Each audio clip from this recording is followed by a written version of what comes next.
नमस्कार दोस्तों पांडवों की मृत्यु कैसे हुई थी और किसने त्यागे थे सबसे पहले अपने प्राण। इसका संपूर्ण वर्णन महाभारत के महाप्रास्थानिक पर्व में किया गया है। कथानुसार जब श्री कृष्ण समेत समस्त यादवों के विनाश की खबर युधिष्ठिर को लगी तो उन्होंने सोचा कि आज नहीं तो कल काल के गाल में समाना ही है। इसलिए उन्होंने सभी भाइयों से महाप्रस्थान की बात कही। तब सभी भाइयों के साथ द्रौपदी भी महाप्रस्थान के लिए तैयार हो गई। अतः परीक्षित को राजा बनाया गया और बचे हुए यदुवंशियों में श्री कृष्ण के पौत्र भद्र को राजा बनाया। इसके बाद सभी पांडव द्रौपदी सहित महाप्रस्थान यात्रा पर निकल पड़े। उनके पीछे पीछे एक कुत्ता भी चल रहा था। आगे युधिष्ठिर, पीछे भीमसेन, उनके पीछे अर्जुन तथा नकुल सहदेव और सबसे पीछे द्रौपदी। सभी पांडवों ने तो अपने अस्त्र शस्त्र का त्याग कर दिया था, लेकिन मोहवश अर्जुन ने अपने गांडीव धनुष को अपने साथ ही ले रखा था। इसलिए यात्रा के दौरान अग्निदेव प्रकट हुए और बोले कि हे अर्जुन, मैं अग्निदेव हूँ। इस गांडीव धनुष को मैं ही वरुण से मांग कर लाया था, अतः आपको अब इसकी कोई आवश्यकता नहीं है। इसलिए आप इसे मुझे वापस दे दें ताकि मैं यह वरुण देव को वापस कर सकूं। तब अर्जुन ने वह धनुष अग्निदेव को वापस दे दिया और पांडव पृथ्वी की परिक्रमा करने की इच्छा से उत्तर दिशा में निकल पड़े। महागिरी हिमालय को पार करते हुए जब पांडव सुमेरु पर्वत पर पहुंचे तो वहां अचानक द्रौपदी लड़खड़ा कर पृथ्वी पर गिर पड़ी।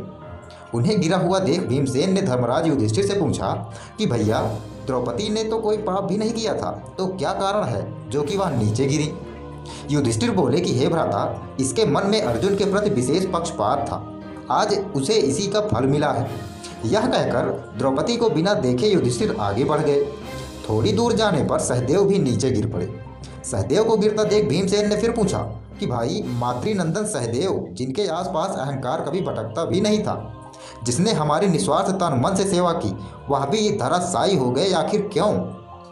तब युधिष्ठिर बोले कि हे भीमसेन, सहदेव अपने जैसा विद्वान किसी को नहीं समझता था, इसी कारण आज इसे गिरना पड़ा।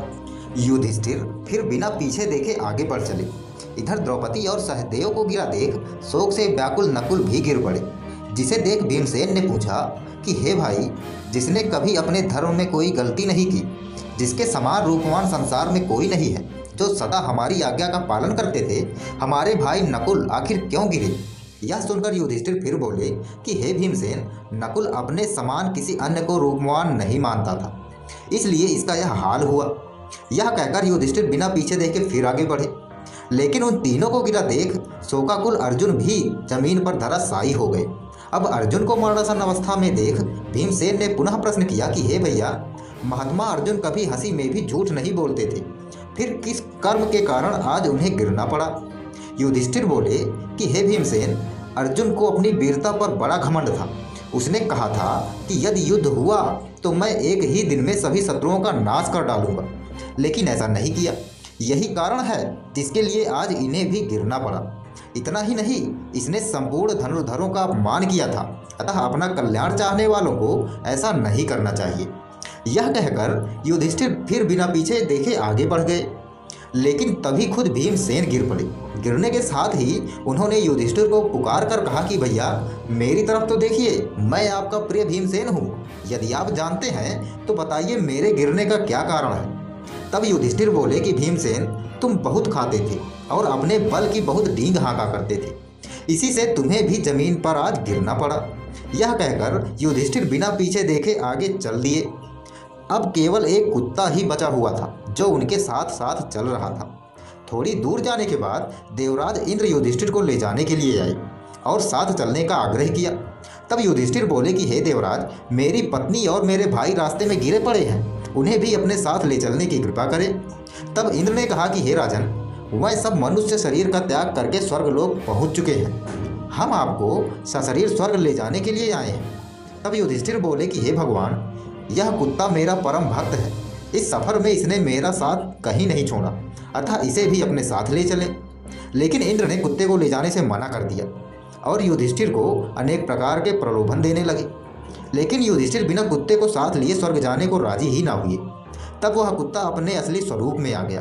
असल में वह कुत्ता स्वयं धर्मराज यमराज थे और युधिष्ठिर से बोले कि हे राजन, तुमने एक कुत्ते के लिए इंद्ररथ का त्याग कर दिया, अतः तुम महान हो, तुम्हें इस शरीर में अक्षय लोकों की प्राप्ति होगी। यह कहकर धर्मराज अपने लोक चले गए और युधिष्ठिर भी इंद्र के साथ सशरीर ही स्वर्ग चले गए।